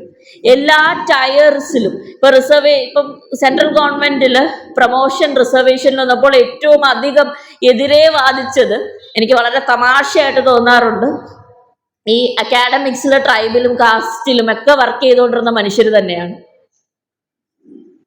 അതിലിപ്പോൾ പോയിന്റ് സ്കീം സിസ്റ്റം എന്ന് പറഞ്ഞ്, അതായത് പ്രൊമോഷണൽ റിസർവേഷൻ തടയാൻ വേണ്ടി ഇത്രയും പോയിന്റ് ഉള്ള മിനിമം ക്യാപ്പ് ഉള്ള SC/ST ക്ലാസിഫിക്കേഷനിൽ എന്ന പോലെ മിനിമം ക്യാപ്പ് ഉള്ളവരെ മാത്രമേ നെക്സ്റ്റ് ലെവൽ പ്രൊമോട്ട് ചെയ്യാൻ പറ്റുള്ളൂ എന്നുള്ള പേപ്പർ ഓൾറെഡി മൂവ്ഡ് ആണ്. എന്നാൽ നമ്മൾ തമ്മിൽ ഈ ചർച്ച നടക്കുന്നില്ലല്ലോ. നമ്മുടെ എത്ര കുടുംബങ്ങളിൽ പോട്ടെ, നമ്മുടെ എത്ര സംഘടനകൾ, സർവീസ് സംഘടനകളിൽ ഈ ചർച്ച നടക്കുന്നുണ്ട്. നമ്മൾ പലപ്പോഴും ഫീഡർ ഇൻസ്റ്റിറ്റ്യൂഷൻസ് ആയിട്ട് ജാഥയ്ക്ക് ആള് കൂട്ടാൻ വേണ്ടിയും അല്ലെങ്കിൽ ഒരു രാഷ്ട്രീയ സംഘടനയ്ക്ക് ഫീഡർ ഇൻസ്റ്റിറ്റ്യൂഷനായിട്ട് ചുരുങ്ങിപ്പോവുകയാണ്. അങ്ങനെ രാഷ്ട്രീയത്തിൽ തന്നെ നമ്മൾ തുടരണം. അതിന് ഒന്നും എനിക്ക് എതിർപ്പില്ല. അങ്ങനെ രാഷ്ട്രീയ ഗ്രൂപ്പുകളിൽ പ്രഷർ ഗ്രൂപ്പുകളായി തന്നെ മാറണം. അതിന് അതിന് വലിയ ഒരു സോഷ്യൽ റെസ്പോൺസിബിലിറ്റി നമുക്കുണ്ട്. അങ്ങനെ രാഷ്ട്രീയം മാറ്റിവെച്ചുകൊണ്ട് നിൽക്കാൻ പറ്റുന്ന ഒരു ജനതയല്ല നമ്മൾ. വളരെ കൃത്യമായിട്ട് രാഷ്ട്രീയം പറയുന്ന സെക്യുലർ പാർട്ടികളുടെ കൂടെ അലൈൻ ചെയ്യേണ്ട വലിയ ആവശ്യമുണ്ട്. But at the same time ഇന്ന് ഇന്ത്യയിൽ നടന്നുകൊണ്ടിരിക്കുന്ന കാര്യങ്ങളിൽ ഞാൻ അൺഫോർച്ചുനേറ്റ് ആയിട്ട് സെൽഫ് ക്രിട്ടിക്കലായിട്ട് നമ്മളെ തന്നെ ക്രിട്ടിക്ക് ചെയ്യേണ്ട ആവശ്യമുണ്ട്. നമ്മളെപ്പോഴും നമ്മളെ തന്നെ പാറ്റ് ചെയ്ത് അബലേബേഷ് എന്ന് പറയുന്ന മാത്രമല്ല, ഇത്ര വലിയ ലെഗസി ഉള്ളപ്പോഴും ഇന്ന് ഇന്ത്യയിൽ നടക്കുന്ന പല കാര്യങ്ങളിലും നമ്മൾ പ്രോ ആക്റ്റീവായിട്ട് അല്ലെങ്കിൽ ജാഗരൂകരായിട്ടുള്ള ആക്ഷൻസ് നമ്മൾ എടുക്കുന്നുണ്ടോ എന്ന് നമ്മളോട് തന്നെ ചോദിക്കണം. നമ്മുടെ റെസ്പെക്ട് ഇപ്പൊ ഇവിടെ ഇരിക്കുന്നതിൽ തന്നെ സർവീസ് സംഘടനകളിലുള്ള SC/ST സംഘടനകളിലുള്ള എത്ര പേർ വളരെ കൃത്യമായിട്ട് അവിടെ ചെന്ന് വാദിക്കാറുണ്ട്. അവകാശങ്ങൾ വേണമെന്ന് വാദിക്കുന്ന എത്ര പേരുണ്ട്? ഞാനിതൊന്ന് പറഞ്ഞു തീർത്തോട്ടെ. ഈ പ്രോ ആക്റ്റീവ് റോൾ എടുക്കുന്ന മനുഷ്യരായിരുന്നു നമ്മുടെ ലീഡേഴ്സിനെ ആരെ എടുത്തു നോക്കിയാൽ, ഇപ്പൊ മഹാത്മാ അയ്യങ്കാളിയെ എടുത്തു നോക്കിയാൽ, അല്ലെങ്കിൽ നമ്മൾ അംബേദ്കറിനെ എടുത്തു നോക്കിയാൽ വളരെ കൃത്യമായിട്ട് ലോകം ഏത് ദിശയിലാണ് പോകുന്നത്, ലോകത്ത് എന്ത് ചേഞ്ചസ് ആണ് ഉണ്ടാകുന്നത്, അതിനനുസരിച്ച് എങ്ങനെയാണ് നമ്മൾ മൂവ് ചെയ്യേണ്ടത് എന്ന് മനസ്സിലാക്കി മുന്നോട്ട് പോയ വിഷനറി ആയിട്ടുള്ള ലീഡേഴ്സ് ആയിരുന്നു.